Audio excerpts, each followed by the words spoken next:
I didn't specifically mention them, but another one that's being tested in kind of combination with TKIs, for example, the MET ADC. So MET is one of the most, MET amplification is one of the most common bypass pathways that we see as a mechanism of resistance in EGFR mutant disease, as well as if you look at ROS1 or ALK, KRAS, it's a recurrent resistance mechanism. So there's a lot of interest in using MET ADCs either in combination with a TKI or by themselves.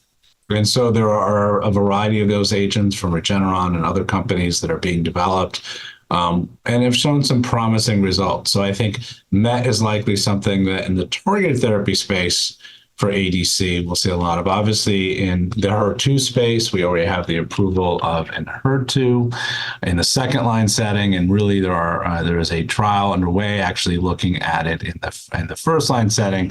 In general, I think ADCs, overall in lung cancer, if we get outside the targetable population, I think have potential. I think the TROP2, if we look at the overall population to date, again, when they've been put up against, for example, docetaxel, have not been as impressive as we would have liked. So, in subpopulations, like if we look at the EGFR mutant population, I think there may be areas that they're impressive in, but overall, the TROP2 inhibitors have not had a significant benefit compared to docetaxel. I mean, statistically, but clinically, the PFS has not been dramatically different.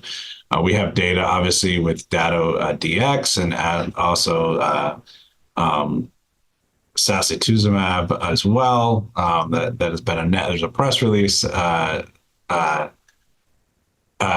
suggesting they have not reached their OS milestone, but I think overall, I think ADCs this is a disease that is chemo responsive, I think will have promise.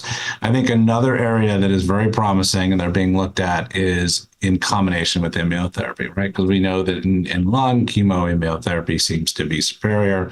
Adding in an ADC may have several advantages. Maybe you have less toxicity from the chemo, but you also can bring in obviously NK cells and other immune cells when you're using an antibody drug conjugate.